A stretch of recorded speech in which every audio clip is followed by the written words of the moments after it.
አታገኙትም። በድሎት ውስጥ አታገኙትም። ስትወደዱ ስትከበቡ ነገር ሲሳካላችሁ አታገኙትም። ከዘላለም ዘመን በፊት እግዚአብሔር ለእናንተ ሊያብራራላችሁ የፈለገውን ነገር የምታገኙበት ቦታ ሁኔታ ፈተና ይባላል። ወዳጆቼ ሕይወት በፈተና እንድትከፈት ሆና የተቆለፈች የመንፈስ ቅዱስ ሚስጥር ናት። በእያንዳንዱ የሕይወታችሁ ቻፕተር ውስጥ እግዚአብሔር ያስቀመጠው ሴክሬት አለ። ነገ ምን እንደሚሆን ከነገ ወዲያ ምን እንደሚሆን you have no idea። ስለ ሕይወታችሁ ኖበዲ ስለ እናንተ ሕይወት መናገር የሚችል የለም። ግን ሴክሬት አለ፣ የምትደርሱበት ሚስጥር አለ፣ ከእናንተ ውስጥ የሚገለጥ ጥበብ አለ፣ ሕይወት አለ። ሕይወታችሁ በፈተና እንዲከፈት ተደርጎ የተቆለፈ የመንፈስ ቅዱስ ሚስጥር ነው። ነገ የምትደርሱበት ቦታ፣ ነገ የምትሰሩት ስራ፣ ነገ በእናንተ እጅ የሚደረገው ነገር ቤተሰቦቻችሁ አያውቁም፣ ጓደኞቻችሁ አያውቁም፣ አስተማሪዎቻችሁ አያውቁም። ቾክና ዳስተር ይዘው ትምህርት ቤት ገብተው ዳስተር ብላክቦርድ ላይ ጽፈው ሲወጡ አንተ ነገ ምን ልትሆን እንደሆነ they have no idea። እነሱ የሚያውቁት ኬሚስትሪ ነው፣ እነሱ የሚያውቁት ባዮሎጂ ነው። እነሱ ዴስቲኒን አያውቁም። ዴስቲኒን የሚያውቅ እግዚአብሔር አለ። ውስጣቸው በጣም ፕራይስለስ የሆነ ጎልድ ፕራይስለስ የሆነ ማንነት የተገለጠባቸው ሰዎች እነዛን ሰዎች ፈተና ነካክቷቸዋል፣ ቻሌንጅ ነካክቷቸዋል። በዓለም ላይ በጣም ያበሩ የደመቁ ያብረቀረቁ ሰዎች እነዛን እንዲያብረቀርቁ ያደረጋቸው ከሰፈር የምትገዛው ቫዝሊን እና ግሪሲሊን እንዳይመስል ሰዎቹን ከሰዎች መካከል እንዲደምቁ እንደ ኮከብ እንዲያበሩ ያደረጋቸው ነገር ሰዎቹን ልክ እንደ ብርጭቆ እንደ ወረቀት ብርጭቆ ያሻቸው የነካካቸው ያደማቸው ያቆሰላቸው የሰበራቸው ፈተና የሚባል ነገር አለ። አንደበታቸውን ሲከፍቱ ዓለም ይሰማቸዋል። አለመታየት አይችሉም፣ አለመሰማት አይችሉም፣ አለመደመጥ አይችሉም። ቢኮዝ በፈተና ማበጠሪያ በፈተና ወንፊት ላይ ብዙ አፔን ዳውን አይተዋል። ብዙ ተግዳሮት ውስጥ አልፈዋል። ወዳጆቼ ምቹ መንገድ በህይወታችሁ ምቹ መንገድ ድካም ያቀል ይሆናል እንጂ ጉዞውን አያስቀረው፣ መንገዱን አያስቀረው። አዲስ አበባ የነበርኩ ሰው ሐዋሳ ለመምጣት መንገዱ ምቹ ስለሆነ ተሻግሬ ሐዋሳ አልገባም። የፈለገውን ያህል ምቹ ቢሆን የፈለገውን ያህል ሰፊ ቢሆን እንቅፋት ባይኖረው ፈረስ ጋሪ ባይኖረው ሌላ መኪና ባይኖረው መጓዜ ግድ ነው። ምቹ መንገድ ድካም ያቀላል እንጂ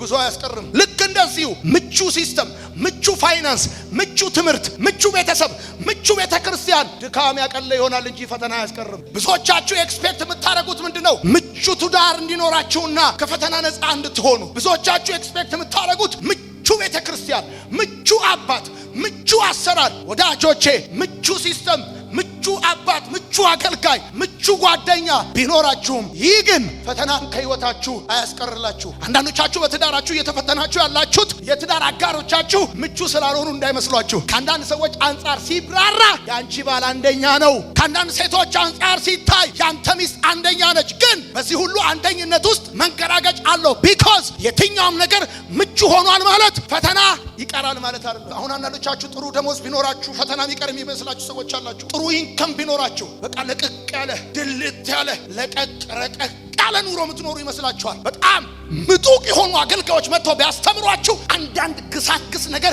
የሚቀር ይመስላችኋል። ሊገርማችሁ ተራውም ሰው በጣም ምጡቅ የሆነው ባለበት ህይወት ውስጥ ምናልባት የመከራውና የፈተናው አይነት ይለያይ ይሆናል እንጂ ፈተና የሚቀር ጉዳይ አይደለም። ወዳጆቼ ከሰው እስከ እንስሳ የፍጥረት ውበት የሚገለጠው በፈተና ነው። ፍጥረት ውበቱ የሚታየው በፈተና ነው። በጣም የሚዘናጉ ሰዎችን እግዚአብሔር በፈተና ያነቃቸዋል። ስትዘናጋ፣ ጅልጅል ስትል፣ ፍዝዝ ስትል፣ ነፈስ ስትሆን እግዚአብሔር አምላክ በፈተና ያነቃል። አንዴ ሲነክሱ ሁለቴ ማየት ትጀምራለህ። የከበበ ሁሉ አድናቂ መስሎ፣ አጃቢ መስሎ፣ ጓደኛ መስሎ ተዘናግተ ስትዝረከረክ እግዚአብሔር ሊሰበስብ ሲፈልግ ሰብሰብ በሊል ሲፈልግ በፈተና ያነቃል። ተዘናግተሃል፣ ጓደኛክ መስሎሃል። ነገር ግን ጠላት አድብቶብሃል፣ ክፉ አድብቶብሃል። ጓደኛሽ ትመስልሻለች፣ ጓዳሽ ድረስ ታስገቢያታለሽ። ከዛ ሁሉ ነገር ይከፈታል። የዛን ጊዜ ትዘናጊያለሽ። ስለዚህ እግዚአብሔር አምላክ ልጆቹን ሊያነቃቸው ሲፈልግ በፈተና ነው የሚያነቃቸው። ወዳጆቼ በዚህ ዓለም የማይፈተን ፈተና ብቻ አልፈተንም የሚል ሰው ካለ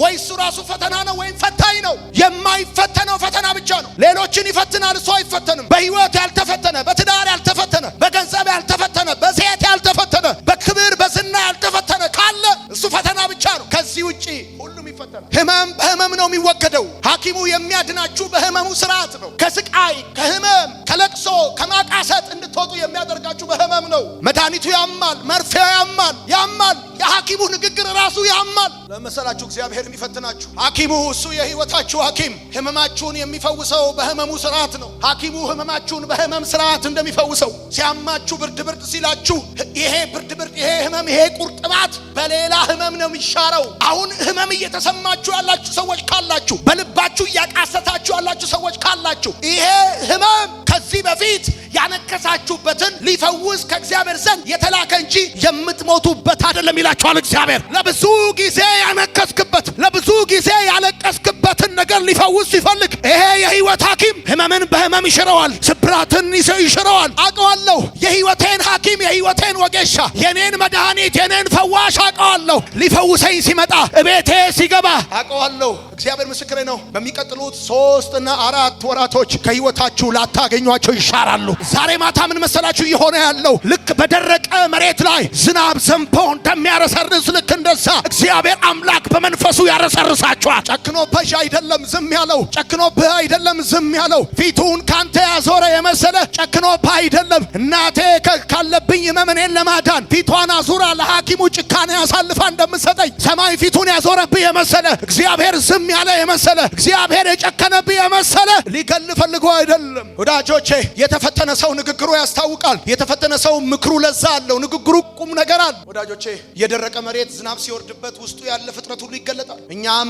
በማጣት የደበቅነው ነገር በማግኘት ይገለጣል። ባጣን ጊዜ ጸጥ ብሎ ውስጣችን የኖረ ነገር ስናገኝ ይወጣል። ስንሾም ይወጣል፣ ስንሸለም ይወጣል፣ ስንጠግብ ይወጣል። ስንራብ የተደበቀ ነገር ልክ ዝናብ ሲወርድ ከደረቀ መሬት ውስጥ ፍጥረት እንደሚወጣ ልክ እንደዛ ዝነኛ ስንሆን ይወጣል። በረሃው የሸፈናቸው ነገሮች ሁሉ ጠሉ ይገልጣቸዋል። አንዳንዱ ፈተና ልክ እንደዚሁ ነው። ማጣት የሸፈናቸውን ማግኘት ይገልጣቸዋል። መረሳት የሸፈናቸውን መታወቅ ዝና ይገልጣቸዋል። ረሃብ የሸፈናቸውን ጥጋብ ይገልጣቸዋል። ተገለጠ የኖረው ማንነት እንጂ ከየትም አልመጣም። ፈተና የምንናገረውን ነገር ይሰጠናል፣ የምንለውን ነገር ይሰጠናል። በትምህርት ቤት የተማርናቸው ትምህርቶች በአሸዋ ላይ እንደተጻፉ ናቸው። ውጥት ስንል እንረሳዋለን። በፈተና የተማርናቸውን ግን እስከ ዛሬ አንረሳቸው። 8ኛ ክፍል፣ 9ኛ ክፍል፣ 10ኛ፣ 11ኛ ባዮሎጂ፣ ኬሚስትሪ ምናምን ጂኦግራፊ፣ ፊዚክስ የተማርናቸውን እንደውም ቅርብ ጊዜ የተማርናቸውን ዩኒቨርሲቲ ረስተናቸዋል። ከትምህርት ቤት የተማርናቸው ትምህርቶች በአሸዋ ላይ እንደተጻፉ ናቸው። በፈተና የተማርናቸው ግን አንረሳቸው። እስካሁን እናወራቸዋለን፣ እስካሁን እናገራቸዋለን። ዘመን አልፏል፣ ዓመታት ተቆጥረዋል። ግን እግዚአብሔር በልባችን ጽላት ላይ በፈተና ጽፏቸዋል። ፈተና የምትናገሩት ይሰጣቸዋል፣ የምታወሩት ይሰጣቸዋል። ስትናገሩት ትጣፍጣላችሁ፣ ስታወሩት ትጣፍጣላችሁ። ለምንድነው እግዚአብሔር የሚፈትናችሁ መሰላችሁ? እንዳትረሱት አርጎ የሚያስተምራችሁ በፈተና ስለሆነ ነው። ፈተና ባለጠጋ ያደርጋቸዋል። ለሚቀጥሉት 40-50 ዓመታት የምትናገሩት ነገር እንዲኖራችሁ ያደርጋቸዋል። በፈተና ካጣችሁት ይልቅ ያገኛችሁት ይበልጣል። በፈተና ከተወሰደባችሁ ይልቅ የተቀበላችሁት ይበልጣል። በፈተና ከወደቀባችሁ ነገር ይልቅ ያነሳችሁት ይበልጣል። ፈተና ለሚቀጥሉት 40 እና 50 ዓመታት ትውልድ የሚሰማው ሀገር የሚረከበው ለሚቀጥለው ጄኔሬሽን የምትሉት ነገር ይኖራቸዋል። that's why ኢየሱስ በፈተና ውስጥ አልፎ አስተማረ። 2000 ዓመታቶችን አልተረሳም። ብዙዎች ተረስተዋል። አንድ ዘመን የተነሱ ፈላስፎች፣ የሃይማኖት አስተማሪዎች ተረስተዋል። ጌታ ግን ዛሬም ይታወሳል። እነ ጳውሎስ ዛሬም ይታወሳሉ። ምክንያቱም ተቀቅለዋል፣ ተገርፈዋል፣ ተሰንጥቀዋል፣ በድንጋይ ተደብድበዋል። ፈተና የምትናገሩት ነገር ይሰጣቸዋል፣ የምትሉት ነገር ይሰጣቸዋል። ኢቭን ለአምልኮ እንኳን እጃችሁን ከፍ የሚያደርገው እሱ ፈተናችሁ ነው። ታለፈ ያ ዘመን፣ ታለፈ የማያልፍ የመሰለው ያ ዘመን፣ የማያልፍ የመዘነው ያ ዘመን ታለፈ። አይገርምም? አይገርምም? ማን አስቦት ያውቃል? ማን ገምቶት ያውቃል? በኔ ቁመት፣ በኔ ዕውቀት፣ በኔ ገንዘብ፣ በኔ ችሎታ የማይመስል ነገር ነው በህይወቴ ሆነው። ዞር ብላችሁ ስትሉት ይገርማቸዋል። አሁን እንግዲህ የሚሰማኝ ሰው ካለ የምትናገሩት ነገር ይሰጣችኋል፣ የምትጽፉት ነገር ይሰጣችኋል። እያለፋችሁበት ያለው ነገር ለቅሶ ብቻ ሆኖ አይቀርም፣ ሐዘን ብቻ ሆኖ አይቀርም። መጽሐፍ ሆኖ ይገለጣል፣ ትምህርት ሆኖ ይገለጣል። ያ መከዳትሽ፣ ያ መከዳትሽ፣ ያ መታመምሽ፣ ያ ስብራትሽ፣ ባመንከው ሰው መጎዳትህ፣ ባመንከው ሰው መከዳትህ እሱ ሐዘን ብቻ ሆኖ አይቀርም፣ ቁጭት ብቻ ሆኖ አይቀርም፣ ትምህርት ሆኖ ይገለጣል የሚል ሰው አሜን ይባል። ፈተና በሌለው ህይወት ውስጥ አንድም ትርፍ አይገኝ። ፈተና የሌለው ህይወት እንዳትመኙ፣ እንዳትናፍቁ።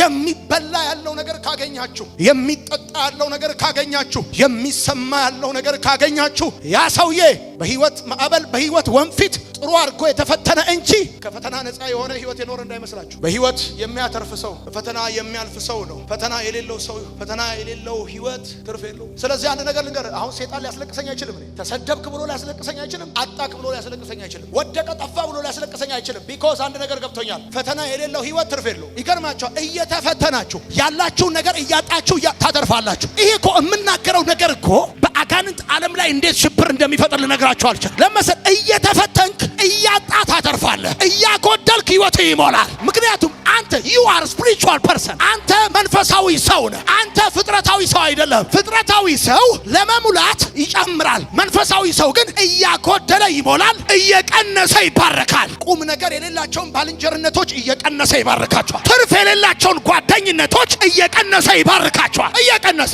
አንዳንድ ጊዜ ወዳጅ ሲሄድ ጓደኛ ሲሄድ የሆነ ነገር ሲሄድ የጎደለባችሁ እንዳይመስላችሁ፣ እግዚአብሔር እየቀነሰ ይባርካቸዋል። ዋይ እግዚአብሔር ለምንድን ነው የሚፈትነን? ያንቺስ ክርስትና የተለየ ነው ወይ? አያልቅም ወይ? ማባሪያ የለውም ወይ ትባሉ ሰዎች አላችሁ። ምቹ እንድትሆኑለት ይፈትናችኋል። ወዳጆቼ እንዲህ ብላችሁ ጻፉልኝ፣ ፈተና ይለወጣል እንጂ አያልቅም። አንተ ደግሞ ክርስቲያን ከሆንክ የህይወት ዘመን ተማሪ ነህ። የህይወት ዘመን ተማሪ ከሆንክ የህይወት ዘመን ተፈታኝ ነህ። ፈተና አያልቅም፣ ይገርማል፣ ይለወጣል እንጂ። ይሄው እግዚአብሔር ምስክሬ ነው። ሐናም ከዛ በኋላ ሐዘንተኛ መስላ አልታየችም ተብሎ እንደተጻፈ ከዚህ ቀን በኋላ ሐዘናችሁን ፊታችሁ ላይ ጠላታችሁ አይ። አሁን ያላችሁበትን ሁኔታ እየሳቃችሁበት ታልፋላችሁ፣ እየሳቃችሁ ታልፉበታላችሁ። ፈተና የእግዚአብሔር ትምህርት ማሰሪያ ነው። ጻፉ። እህል በእርሻ ላይ ታጭዶ እንደሚታሰር ነዶ ልክ እንደዛ የአንድ ዓመት የሁለት ዓመት የሶስት ዓመት የአራት ዓመት የእግዚአብሔር ትምህርት ማሰሪያ ነው ፈተና። እውቀት ባክኖ እንዳይቀር፣ እምነት ባክኖ እንዳይቀር፣ ፍቅር ባክኖ እንዳይቀር በፈተና ይታሰራል። ጻፉልኝ። አስተምሮሃል፣ አውቀሃል፣ አካፍሎሃል፣ ፍቅሩን ቀምሰሃል፣ መንፈስ ተቀብለሃል፣ እምነት ገብቶብሃል። ይሄ እምነት ከንቱ እንዳይቀር፣ ባዶ እንዳይቀር በፈተና ሸም ያስተምርህና በፈተና አትረሳው። በፈተና የተማርከውን ትምህርት አትረሳው። አንዳንዶቻችሁ እኮ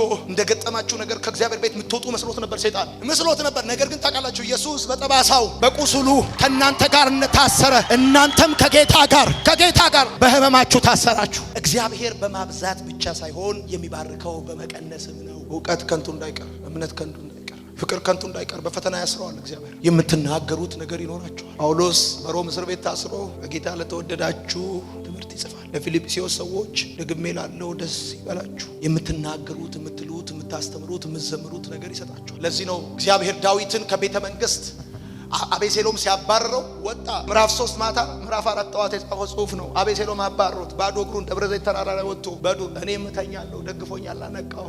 ምድረ በዳ ውስጥ መዝሙር አለው አውልቆ ያዘምራቸዋል። የኔ ጌታ ያጽፋቸዋል። ከእንቅልፋችሁ ቀስቅሶ ያጽፋቸዋል። ጳውሎስ እንደዚህ ያለ ለስጋዬ ሞቅ ያሰጠኝ አለ። አንሳልኝ ብዬ ለመንኩት፣ ግን ይኸው እስካዋሽ እግዚአብሔር ፍቃዱ አልሆነም አለ። ከዛስ እየወጋ ያጽፈዋል። እግዚአብሔር ሊተኛ ሲል ህመሙ ይቀሰቅሰዋል።